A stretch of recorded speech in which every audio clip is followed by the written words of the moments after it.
Hi, I'm Graham. And I'm Tracy, and together we're the Flying Finnies. Finnies, a 50-something couple on our way to get to 60 countries by the time we turn 60. Now, for those of you who have seen our last video, you'd be aware that we have recently been in Morocco. But we decided before we jumped across the Mediterranean that we might go and visit a place that has certainly been on my bucket list for a long time, Gibraltar. Now, this also enabled us to tick off a whole country in a single day. Not sure that counts. It definitely counted. So we travelled from ALGECIRAS across to Gibraltar. It was around about an hour on public transport on the bus, and it cost us only $8 Australian for the two of us each way. So also a pretty cheap day out. That's the cheapest inter-country travel we've ever had, I think. I think you might be right. So if you are going to do a trip like this, it's really important to remember your passport because you are actually changing countries. The bus from Algeciras in Spain drops you at La Linea, which is the Spanish side of the border. And then you've actually got two passport controls that you need to go to. You've got your exit from Spain, and then a few metres down the road, you've got your entrance into Gibraltar. Once you've actually gone through that passport control, your first experience of being in Gibraltar is really interesting. How appropriate for the Flying Finnies that today we get to walk across an airfield. We're in Gibraltar, and to get to the Rock, you have to literally walk across the airstrip.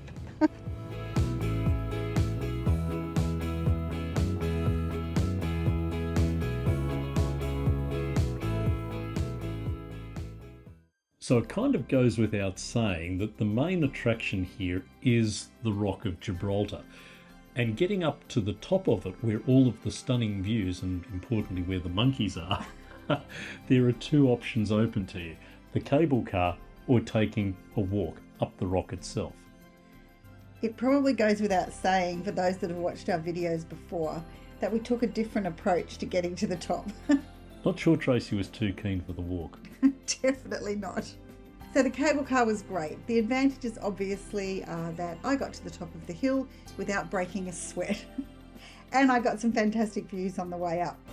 The disadvantages are that I had about an hour's wait to actually get on the cable car, and the cost. It was pretty extraordinarily expensive, I've got to say. We didn't research that before we did it, and I suspect if Graham had have known that before he started climbing, I probably would have had to climb as well. Standing in the line for this cable car for nearly half an hour, and I still got a ways to go, and knowing Graham, he's probably raced up that hill and waiting for me. Walking to the top of Gibraltar has been one of my bucket list items to do. So having dropped Tracy off at the cable car, I continued up a little bit further up the hill to the ticket office, where I paid £19 to get into the park. I paid £38, which is around 76 Australian dollars, to take the cable car and to get entrance to the park. That's a really big sum of money for us to spend on an activity. Sorry. But I will say the walk up through the Mediterranean steps was unbelievable, and everything that I'd hoped it was going to be. Were you glad that I didn't do it with you? Yep. Absolutely yes. The Mediterranean steps are not for the faint of heart. The walk starts at about 180 metres above sea level and stretches along the eastern side of the peninsula. The final stage of zigzagging steps leads to O'Hare's Battery, close to the summit of the rock, an increase of about 200 metres in elevation. So I'm about half an hour into the walk so far. First little bit was not too bad, but now we've got these endless steps, the Mediterranean steps. A lot of people going down at the moment. Thinking I might have preferred to go that way, but look at the view and these caves along the way.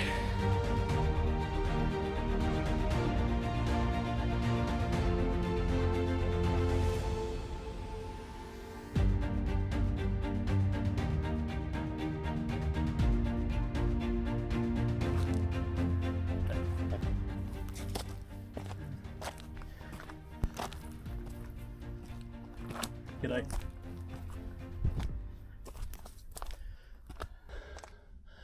The guy in the Tourist Information Bureau said he did this in 36 minutes, his best time. Not sure we're going to be competitive today. Oh, that last stretch. That's hard.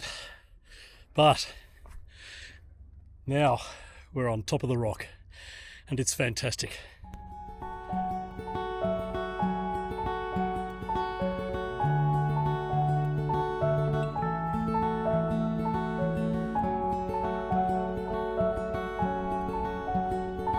Well, the climb down to the skywalk is far more pleasant than the climb up the Mediterranean steps, but so glad that I did it. A little bit coarse in the throat at the moment, but what a beautiful climb. Okay, it's official. He beat me to the meeting point. I can see him up there. Proof that walking is faster than the cable car. Now, the cost of getting into the park initially was a little bit eye-watering, but when you consider all of the other things that are bundled up as part of that park entrance ticket, it's actually pretty good value. Yeah, at first we thought that cost was just to be at the top of the rock and see the monkeys that are there. Now, of course, I was excited about the monkeys, Graham less so. This is my first monkey. Just got off the cable car and he's just relaxing here. But it actually included entrance to these incredible caves that we went to, St Michael's Caves, some World War II tunnels, which Graham in particular really loved, and also a Moorish castle, which we actually ran out of time to see. And the monkeys. And the monkeys, of course, the monkeys, always the monkeys. We saw quite a few. There were less than I was expecting, I've got to be honest.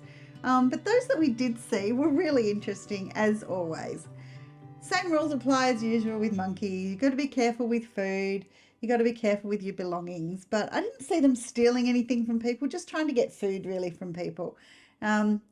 We saw a really cute family of monkeys. A lot of the monkeys we actually saw were just chilling and relaxing, which was actually really cute to see as well. So I hadn't experienced that before. Another really unexpected and really enjoyable part of our trip to Gibraltar was visiting St Michael's Cave.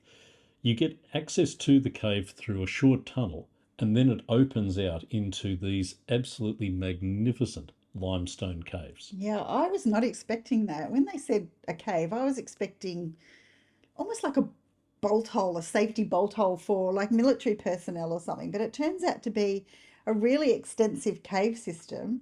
And again, for those who know me, I love a good light show. And when we came into this cave, they have this magnificent light show all over the inside of the cave. It was absolutely stunning and a real highlight for me of that day. We easily spent over an hour just wandering through a few of the halls and terraces and opening out onto a magnificent theatre. Yeah, who would have thought you could actually have a whole theatre inside a cave? But they have. I think it seated about 150 to 200 people. And they actually have shows in there. And again, there was another fantastic light show in that part of the cave. There are lots of other things to do at Gibraltar. We found a fantastic suspension bridge, but really the draw card for me was the myriad series of tunnels that have been cut into the rock itself. The tunnels themselves date back to 1782, but were still in use a few decades ago. And in fact, they were expanded during World War II to the point where the tunnels themselves can house over 16,000 troops. Really? Wow. Incredible. That's a lot. So for me, taking a walk down through into the tunnel complex was fantastic because of the way that they've set it up. It's very interactive, with cannons still in place and also a couple of things for the kids. Now, we arrived in Gibraltar at around 11 a.m. in the morning, and in hindsight, that was too late. There are a few things that we actually missed out on doing, like seeing the Moorish castle because that was closed by the time we got to that part of the island. And also, when we saw the beautiful beaches that surrounded the island, we were really disappointed that we didn't get a chance to have a swim there. In hindsight, we might actually choose to spend a night there if we had our time again. We'll leave it up to you whether you decide to do that, but great place, great day. Just wish we had more time there as usual. So you'll be pleased to know that instead of taking the cable car down, I walked down with Graham. Walking downhill is not a problem for me. It's just walking uphill that I try to avoid. That saved us some money and also gave us really nice vistas along the way. It was actually a really nice, relaxed way to end the day. We walked down through the town, and because Graham had walked up that hill, we ended up in a beautiful piazza having a lovely beer at the end of the day. Thanks for watching the video. We hope you enjoyed it. If you did, please hit the like button, subscribe to the channel. There's plenty more countries to go, so plenty more coming your way. Time to fly.